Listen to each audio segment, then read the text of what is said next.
For the last few weeks, the world's focus has been on Venezuela as Trump pushes for regime change.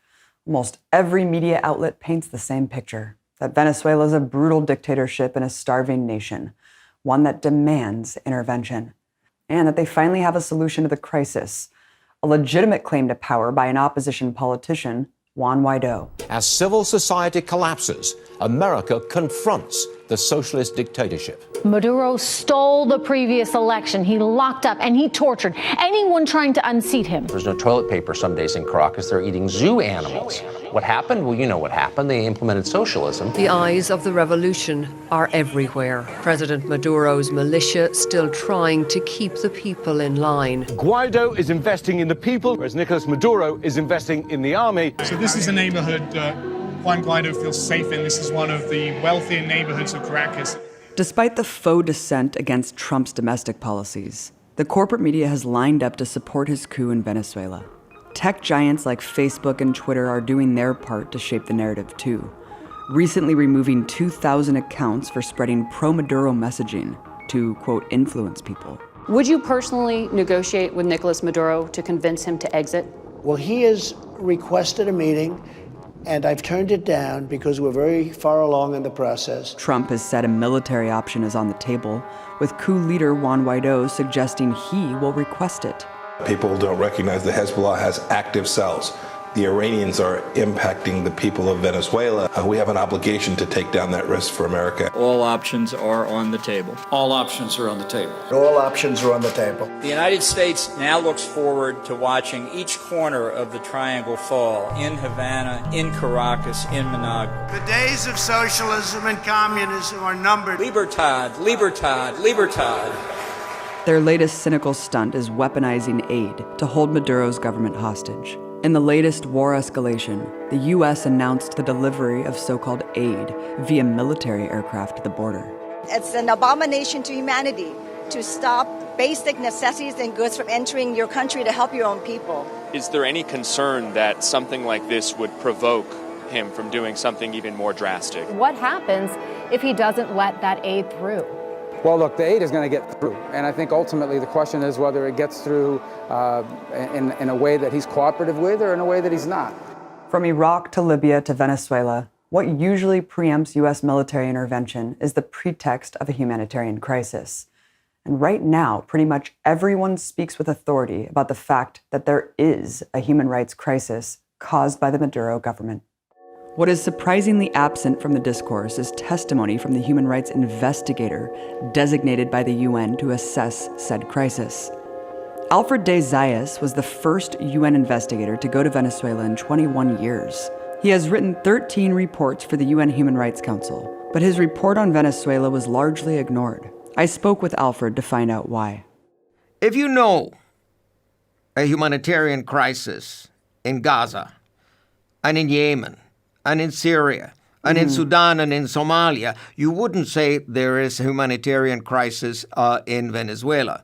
And at no point when I was walking the streets in Venezuela did I feel threatened, or did I see violence, or did I consider that this country was undergoing a humanitarian crisis. But I see human rights more and more being instrumentalized to destroy human rights. There is a weaponization of human rights.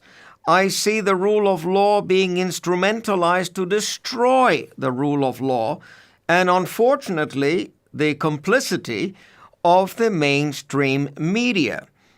What I'm saying to you, I think it would have been sensible to say it to the BBC. It would have been sensible to say it to the New York Times and to the Washington Post and to The Economist and to the Financial Times.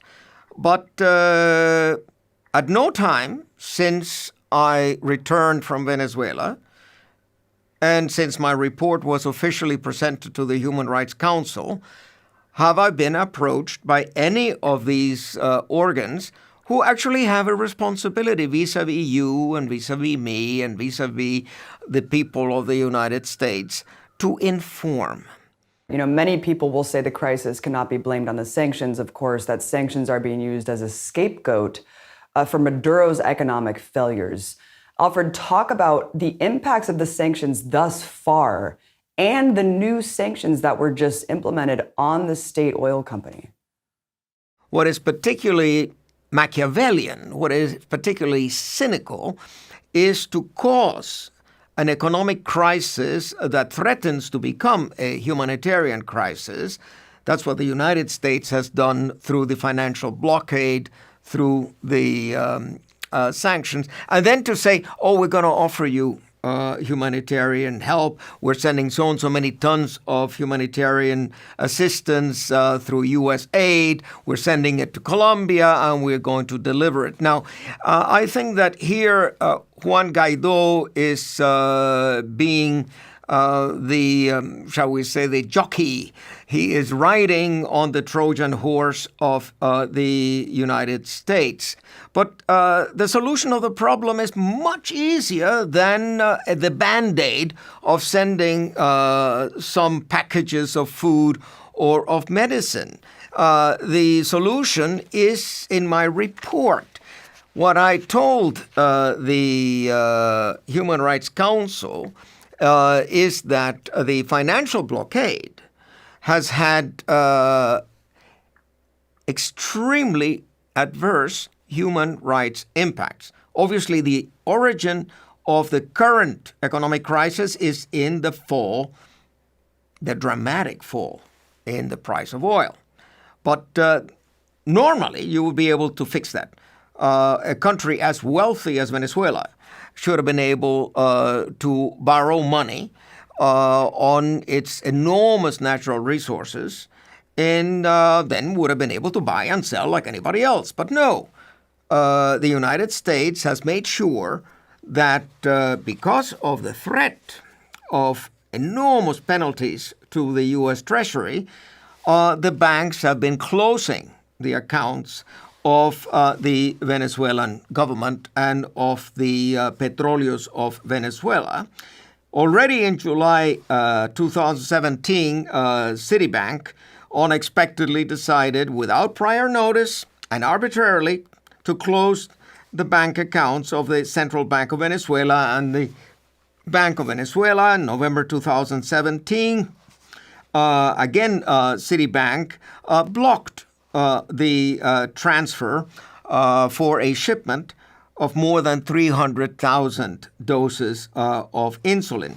In November 2017, the company Euroclear retained $1.65 billion that the Venezuelan government had paid for the purchase of food and medicine. Citgo, the Venezuelan state oil company based in the U.S., has not been able to transfer its profits outside the United States of America. It needs that money to buy food and medicine. And it is in the neighborhood, I think, by now of $9 or $10 billion that have been withheld. There again, Wells Fargo Bank withheld and canceled payment of $7,500,000 made by Brazil to Venezuela for the sale of electricity. In May 2018, the Venezuelan Minister of People's Power informed that a financial transaction amounting to $7 million for the purchase of dialysis supplies for patients, including children and adolescents, requiring such treatment had been blocked. So you see here the immorality of it, but not only the immorality of it, there is personal criminal liability for the impact of these sanctions. I mean, I am certain that the increase in child mortality, the increase in maternal mortality, the increased deaths for lack of insulin or lack of antiretroviral drugs is a direct result of this blockage, so that Venezuela has not been able to purchase what its people deserve. It's not like the government doesn't want to distribute. Is that the government is being, through an external economic war, is being asphyxiated. And that was the name of the game. What the United States intended to do was to create a situation whereby the people or the military would topple the government, and then the 1% could again come in and could again control the wealth of Venezuela. Venezuela had succeeded in bringing millions and millions of Venezuelans out of extreme poverty. Nobody cared in the 1980s and 90s that there were millions of Venezuelans dying of hunger and malnutrition. No one cared. It was a government that was palatable to Washington, and a government that was a right-wing government. The moment that a left-wing government came in power, priority number one in Washington was to topple it. And now you have the Bank of England seizing the gold, right, from Maduro, over $1 billion worth, and threatening to give it to Juan Guaido. That's yet another violation of international law. But try to bring the United States before the International Criminal Court or before the International Court of Justice. What I think is important now would be for the General Assembly to adopt a resolution condemning the sanctions and asking that the sanctions be lifted, because sanctions kill. I would also like to see the prosecutor of the International Criminal Court investigate to what extent the deaths already occurred in connection with the sanctions amount to a violation of Article 7 of the Statute of Rome. Article 7 defines crimes against humanity.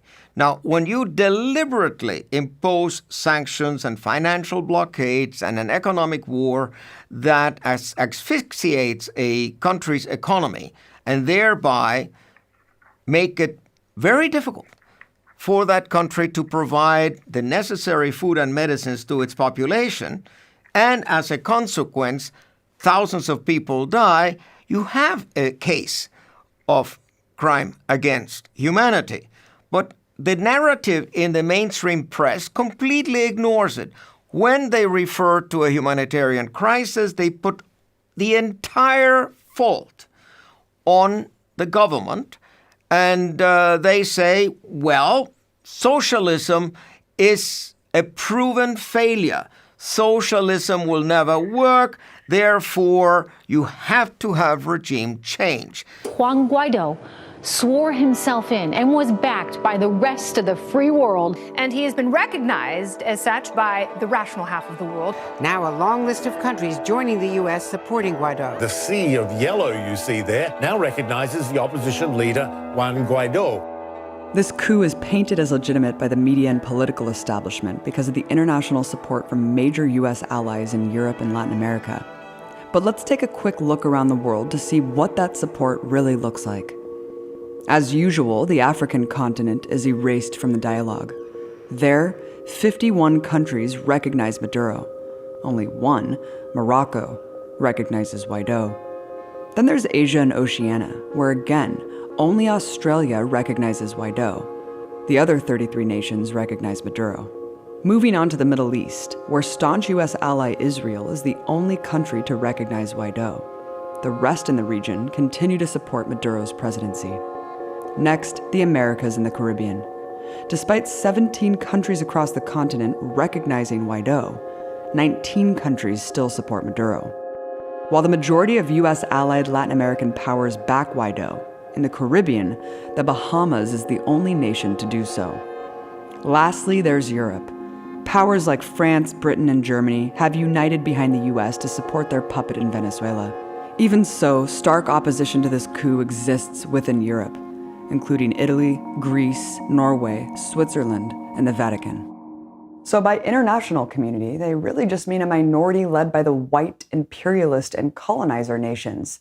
erasing non-white nations as members of the international community. How is this coup a violation of international law? Well, international law has been violated by the United States by interfering in the internal affairs of states. The United Nations Charter is fairly clear, especially in Articles 1 and 2, where the sovereign equality of states is guaranteed, where the right of self-determination of all peoples is guaranteed. The thing is, it's not for the United Nations to decide this is the better government. People determine their governments. That is the democratic way to go about it. And Article 2, Paragraph 3 says that if there's any dispute among states, those disputes shall be solved peacefully through peaceful negotiation.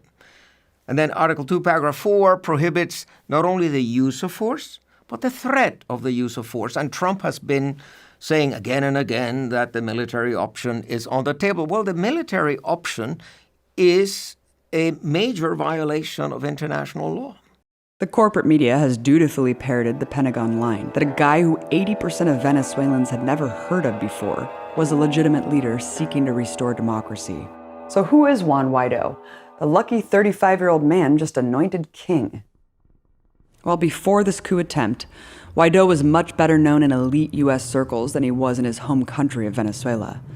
He received graduate degrees from prestigious D.C. University, George Washington, where he studied under a former IMF director, as well as attended private business school in Caracas. Guaido's roots are in the militant wing of the opposition as an organizer in the violent street protests known as guarimbas. Channeling energy from these protests, he founded right-wing opposition party Popular Will, alongside opposition leader Leopoldo Lopez. Lopez has been martyred as a prisoner of conscience by Amnesty International and is painted as a hero across Western media, allegedly banished for opposing the regime. In reality, he's on mere house arrest for leading violent street insurrections that left dozens dead. He was also part of the US-backed coup in 2002. Both are deeply connected to US regime change front groups like USAID and the National Endowment for Democracy. By 2010, international agencies were generously pouring up to $50 million per year into funding the Venezuelan opposition movement. With Lopez out of commission, Guaido has been groomed to replace him. Guaido even admitted there's not a single thing he does without Lopez's guidance. According to the Wall Street Journal, Guaido's declaration as president was planned by Lopez and just 3 other opposition leaders, 2 of whom are not even in Venezuela, and came as a complete surprise to the rest of the coalition. Even Guaido was reportedly hesitant to make the move, and it was the phone call from Mike Pence the day before that gave him the reassurance he needed. As a White House official explained to the Washington Post, "We have been engaged with the same strategy, to build international pressure, help organize the internal opposition, and push for a peaceful restoration of democracy. But that internal piece was missing," the official said. "Guaido was the piece we needed for our strategy to be coherent and complete." Sounds like a pretty open and shut case of a US CIA regime change plot. But all of their rhetoric is about the restoration of democracy. So let's take a look at that claim. Here's the most common explanation. Maduro's political ambition became evident in December 2015. 2 years after he became president, a coalition of opposition parties called the Democratic Unity Roundtable, or MUD, won a 2/3 majority in the National Assembly, putting Maduro's rule at risk. In response, Maduro quickly forced out several Supreme Court justices and filled the positions with cronies loyal to him. In March 2016, the court ruled to strip the opposition-led National Assembly of its powers. Maduro held a vote in July to elect a new governing body called the National Constituent Assembly, which would have the power to rewrite Venezuela's constitution and essentially replace the National Assembly and leave virtually no opposition to Maduro's rule. Nothing about this is true. Let's look at the facts conveniently left out. First, Maduro did not replace the Supreme Court with his own supporters. The terms of 13 Supreme Court justices were up in 2015. According to the Constitution, it's the job of the National Assembly to approve new justices. So that's what they did. The outgoing National Assembly approved judges aligned with their interests, which is exactly what happens in this country. Second, Maduro did not strip the National Assembly of its power. The opposition took over a majority of the National Assembly in 2016. For the first time since Chavismo took power in 1999, the opposition finally had some political power. So one would think they would use it to push all their solutions to the crises they're always talking about. Instead, they used the National Assembly as a tool of sabotage to make Venezuela's problems even worse. But while they weren't punished for that, they ended up being in contempt of court, as Alfred de Zayas explained. And we all believe in the rule of law. We all believe in the separation of powers, in checks and balances. And this National Assembly, since day one, when it was elected in 2015, aimed at at a parliamentary coup against Maduro. The program was called La Salida, the exit, and they completely acted ultra vires. There was another problem with this National Assembly at the time. It had been determined that at least three deputies, parliamentarians, had been elected through fraud. This was demonstrated, and the Supreme Court was called to make a decision, and they instructed the National Assembly, as it is foreseen in the Constitution of Venezuela, to rerun those elections. And this National Assembly was confrontational. It was intransigent, didn't want to do that. So it was declared in contempt. So since that moment on, whatever the National Assembly does has no legal validity in the context of Venezuelan constitutional law. It's not for us, Americans or Swiss or French, to say we disagree. That is for the Venezuelan authorities to determine whether the actions of the National Assembly are constitutional or not. Now we get to the Constituent Assembly, widely condemned as a strangely termed self-coup. I was in Venezuela during the run-up to the Constituent Assembly election. It was widely considered as a call for peaceful dialogue with the country's opposition. And it was completely legal. Article 347 of the Constitution allows for the creation of the Constituent Assembly. Here's the truth. It was absolutely not stacked with Maduro supporters. It was a huge democratic process in which all citizens were eligible to run. Not only was the opposition eligible to run, but highly encouraged by the government to do so. Over 8 million Venezuelans participated in the election of these delegates. But the opposition called for a boycott of the election, and some factions even responded with violence.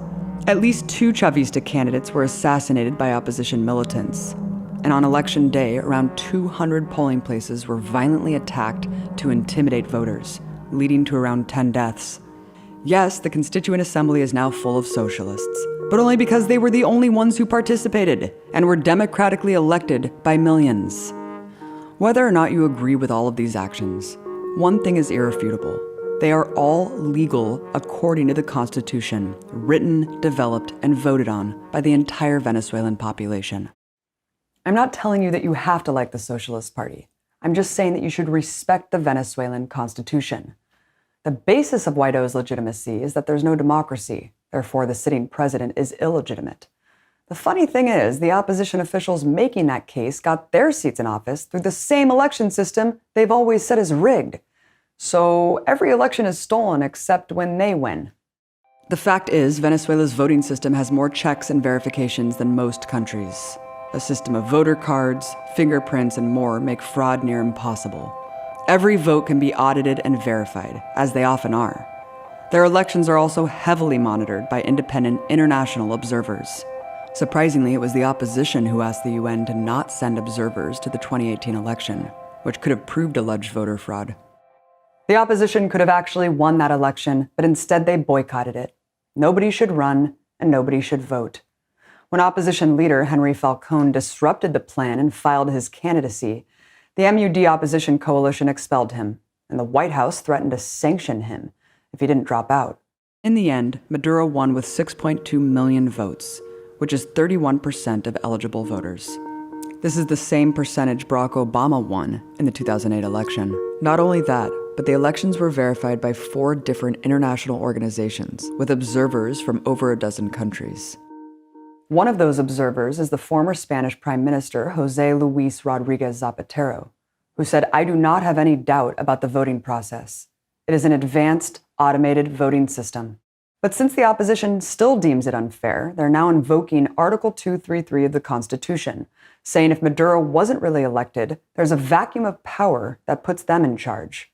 Article 233 defines a vacuum of power as one of these things. 1. The president's death, resignation, or impeachment. 2. Permanent physical or mental incapacity. 3. Abandonment of post.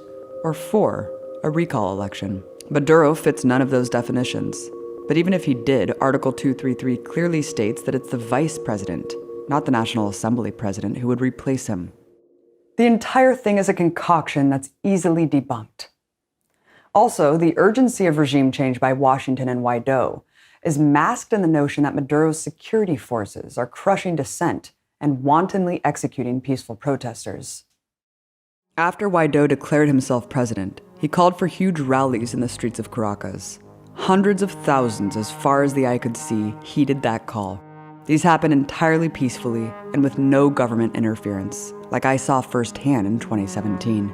But certain protests are violent, where armed wings set up flaming street barricades and confront security forces with Molotov cocktails, bombs, and guns. Such a blatant misrepresentation of the facts comes as no surprise. Here at Empire Files, we've already seen this playbook before. While in Venezuela during the deadly protests in 2017, where over 140 people were killed. The majority of the deaths were caused by opposition protesters, either directly by assassinations, lynchings, and other violence, or indirectly by the deadly Guarimba barricades that caused many accidents. Facts like these slip through the coverage of an obedient press. Why do you think the corporate media is so unified and lockstep behind this regime change narrative, yet bemoan entities like Russia Today and Telesur as state propaganda organs? Well, as I said, what drives the world is the economy. What drives the world is money. And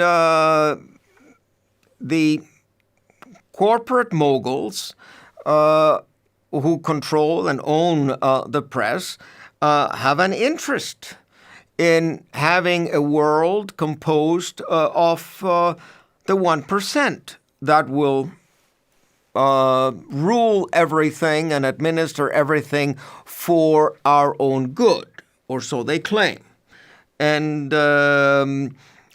it is, as I say, scandalous that they do not give the coverage, the attention to things published by academics. Now, we've been talking about fake news, about the ocean of lies that we read in the papers every day. But it's not just the lies that create the problem, it's the absence of information.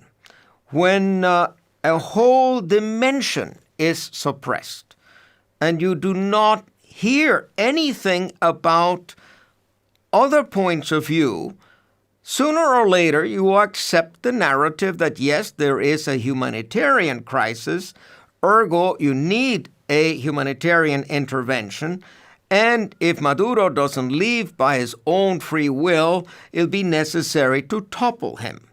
And then you find someone like Juan Guaido, who is going to play the game. I mean, every country has opportunists, and who will be the agent for the United States and for United States transnationals and for the United States oil industry. There are billions of dollars in profits to be made in Venezuela.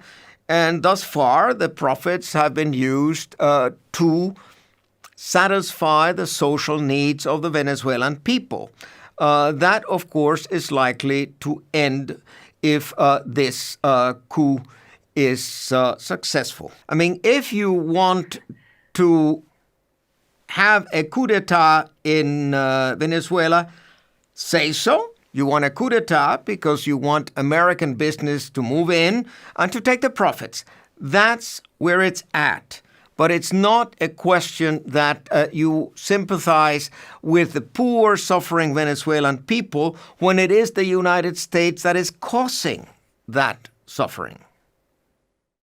Well, at least John Bolton is speaking plainly about taking the oil. You know, you have him on corporate Yes, he media has. talking about that. But of course, a lot of people mask this interventionism with humanitarianism. Let's talk about NGOs, Amnesty International, Human Rights Watch. People maybe understandably distrust the corporate media, but they do trust entities like these. They consider themselves impartial watchdogs. Why do you think their reporting on Venezuela is just as heavily skewed? Well, there is, and has been for a while, a human rights industry. Since 1980, when I joined the office, at that time was called the Division on Human Rights of the United Nations, then a Center for Human Rights, now the Office of the High Commissioner, I've had the opportunity of observing the behavior of non-governmental organizations. Organizations that started out very, very committed for human rights and really honestly concerned with the suffering of human beings have been bought out.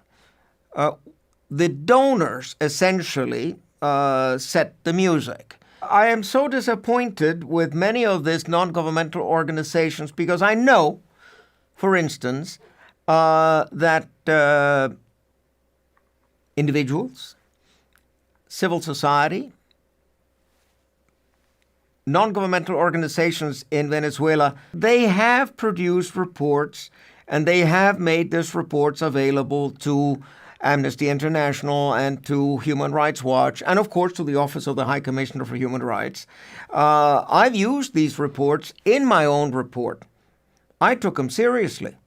But since they do not play the game, since they are telling you a story that the corporate media doesn't want out, and the donors to Human Rights Watch and Amnesty International, etc., also don't want out, so it gets suppressed. So here you have, as I say, the human rights industry betraying human rights, abandoning the concept of human dignity and using only the rhetoric of human rights. The opposition against Maduro is broad and comprised of many factions, moderates, progressives, even some socialists. They oppose Maduro but respect the Constitution and democratic process. But the faction currently trying to seize power is the extreme right. Within just 48 hours of declaring himself president, Guaido tried to seize Venezuela's oil production. According to S&P Global Platts, before the coup attempt began, Guaido had already drafted plans for mass privatization of the oil. What are the potential human rights implications if this coup indeed does go through? Well, what will happen if the coup goes through is that you will have what Naomi Klein called disaster capitalism forced down the throat of the Venezuelan people. You will have retrogression in the enjoyment of economic, social, and cultural rights. You will have the privatization not only of the oil industry, but you will have privatization of gold mining and bauxite mining and coltan mining. They will do away with healthcare. They will do away with subsidized housing, et cetera, as happened already. I mean, I refer our viewers to the Carmona Decree of 11 April 2002. Back in the year 2002, the United States co-financed and conspired in connection with a coup d'etat against Hugo Chavez. That was the 11th of April. The coup d'etat lasted less than 48 hours because Chavez was enormously popular, and the military liberated him and brought him back to Miraflores. Pedro Carmona, the leader of the coup, in those 48 hours, did away with 49 pieces of social legislation, dissolved the Supreme Court, dissolved the National Assembly, because, of course, that National Assembly was Chavista. You will see what a right-wing decree that is, that has basically no democratic legitimacy, whatever, but that entails going back, and that's what they want. They want to go back to the 1980s and 90s, what they perceive as the good old days when the rich were rich and the poor were poor. You know, how could this erupt into a civil war here? And how can dialogue happen if the opposition is neglecting it? I mean, Maduro's already agreed to it, but the opposition's refusing to do it. Well, Maduro has been asking the opposition for dialogue since the elections in 2015. And he has given the opposition every opportunity. But if one side thinks we don't have to dialogue because the big guy in Washington with his big stick is going to hit Maduro over the head and is going to catapult Juan Guaido in the position of president of the wealthiest oil-producing country in the world. So civil war, and I told that to members of the opposition. You may topple Maduro, but the 7, 8, or 9 million committed Chavistas are not simply going to roll over. They are not going to disappear. So you may find yourself in a situation of a bloody civil war. Do you want that for your people? But civil war is sadly not the worst possible scenario here. The reality of a U.S. military attack and invasion of Venezuela is very real, and all under the pretext that the military must deliver the very same life-saving medicines they've been blocking from the country for years. The beat of war drums is deafening. We've now learned U.S. Special Forces have been sent to Puerto Rico, the usual staging ground for U.S. invasions. And the U.S. also threatened the Maduro government with invasion in secret negotiations. And on February 18, Trump again threatened the government, telling Venezuelan soldiers to recognize Guaido now, or there would be, quote, no easy exit and no way out. There's no reason to take these as empty threats. John Bolton orchestrated the most catastrophic war of my lifetime. Elliot Abrams facilitated an actual genocide. And Trump is currently carpet bombing the Middle East. We know how far they're willing to go for big oil and the war machine. Potentially millions of lives are at stake. All people who believe in sovereignty and peace have a role to play here, to do everything in our power to stop this from happening and to shut it down if it starts.